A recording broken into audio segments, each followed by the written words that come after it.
So, want to know just how awesome Winona Ryder is? Well, apparently she's the go-to person about the 80s. Not just because she lived in them, but because she really loves the decade, and is not afraid to spit facts about it when it comes to the Stranger Things series.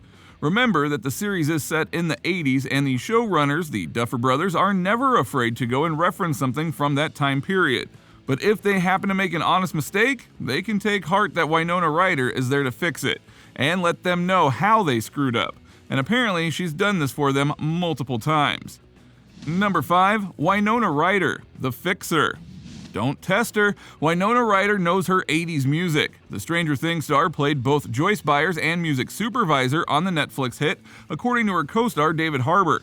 In a newly published Harper's Bazaar profile of the actress, Harper said Ryder used her encyclopedic knowledge of pop culture to help make the music on Stranger Things as accurate as possible. It's just kind of epic how wild her mind is and how it goes to all these different corners, Harper, who plays Jim Hopper in Stranger Things, told the outlet. His on-screen love interest is so tuned into the smallest details that she even corrected Stranger Things creators Matt and Ross Duffer, as well as the series writers. She'd tell them this song actually came out in '85, and you have it in '83. She knew all of these minute, tiny details they didn't even know, and they had to change things in the script based on that, Harper told Harper's Bazaar of Ryder. While she had her ear tuned to the music of the series, Ryder also had her eyes on her young co-stars. She told Harper's Bazaar that she dished out advice for dealing with the spotlight at a young age, telling them it's unusual to be on a show like Stranger Things that had such a dedicated fan base so soon after its premiere. I want the kids to understand this does not happen, she told the outlet. This is really unusual, and I'm always telling them the work is the reward, because when I was that age, it was so hard to enjoy the fruits of my labor.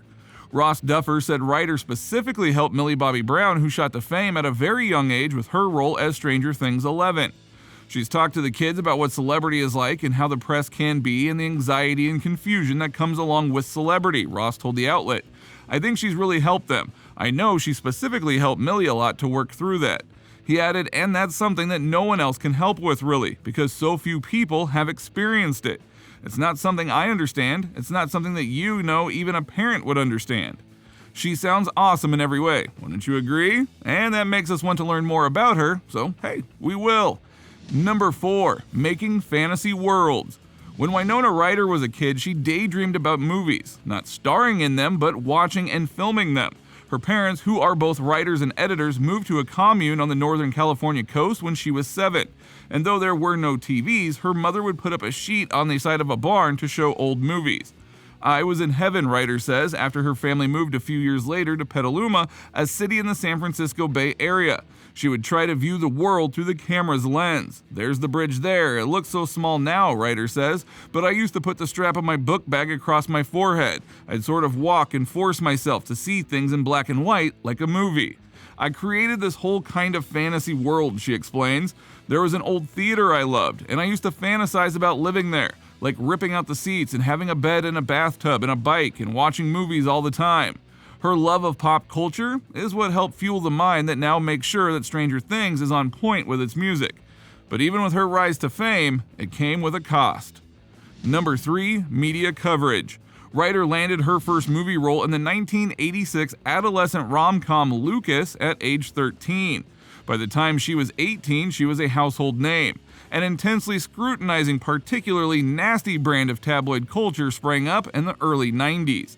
The prevailing notion then was that fame and money insulated one from emotional hardship. I know it's kind of like, oh, poor Winona, she says, but when you're in pain, pain is pain. But that realization took me a while. The pressure on young movie stars and young women in particular to cement their place in the firmament against the backdrop of an era when leading men were routinely cast with love interests 2 decades younger had to have been crushing. This business is brutal, Ryder says. You're working constantly, but if you want to take a break, they tell you if you slow down, it's going to stop. She pauses, and then it did slow down, so then you're hearing it's going to be impossible to come back. And then that changes to, you're not even part of the conversation. Like, it was brutal. Number 2, staying private.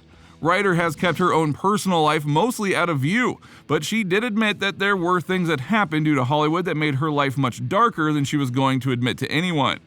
That was my girl interrupted real life, Ryder says, referring to the 1999 film that she executive produced and starred in about a young woman in a psychiatric hospital, for which Angelina Jolie won the Best Supporting Actress Oscar.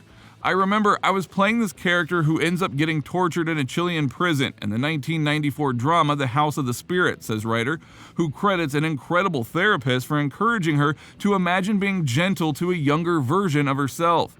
I would look at these fake bruises and cuts on my face from the shoot, and I would struggle to see myself as this little girl. Would you be treating this girl like you're treating yourself? I remember looking at myself and saying, this is what I'm doing to myself inside, because I just wasn't taking care of myself. Ryder says that one of her co-stars in 1993's The Age of Innocence, Michelle Pfeiffer, supported her when she was struggling, reminding her that everything confusing and unhinged about her reality would fade away and life would eventually feel normal again. I remember Michelle being like, this is going to pass, but I couldn't hear it. I've never talked about it, Ryder says. There's this part of me that's very private. I have such like a place in my heart for those days, but for someone younger who grew up with social media, it's hard to describe. Number 1, empathy. But the irony here is that while her life was anything but easy under the lights of Hollywood, it turned her into the Winona Ryder that is absolutely beloved, and the perfect woman to be Joyce Byers on Stranger Things. She is just nothing but empathy, David Harbour adds. I think her vulnerability and her big heart is really an anomaly in this business. We all as artists have a certain sensitivity, but to rise in the ranks of the film industry, she just doesn't have any of those shells. She'll connect with anyone on set, offers Ross Duffer. She loves just getting to know people and talking to them. So it doesn't matter whether it's another actor who's number 2 on the call sheet, or it's a PA who happens to be handing her water. Even the Duffer Brothers admitted that they thought of Joyce Byers a certain way, a more typical way, if you will. But then Ryder came in and changed everything in terms of how she played her, and they ran with the new version of the character that they now had. I know a lot of women like that who are really good people, but they struggle. Will, come on, honey. It's time to get up. So if nothing else, Ryder has become who she needed to be, and fans are more than happy with how she comes off screen. You need someone who can ratchet up the emotional urgency and yet find layers and nuance and different sides to this character. So it was a real short list, and at the very top was Winona Ryder. So she's beloved in and out of character, an actor's biggest desire in many ways.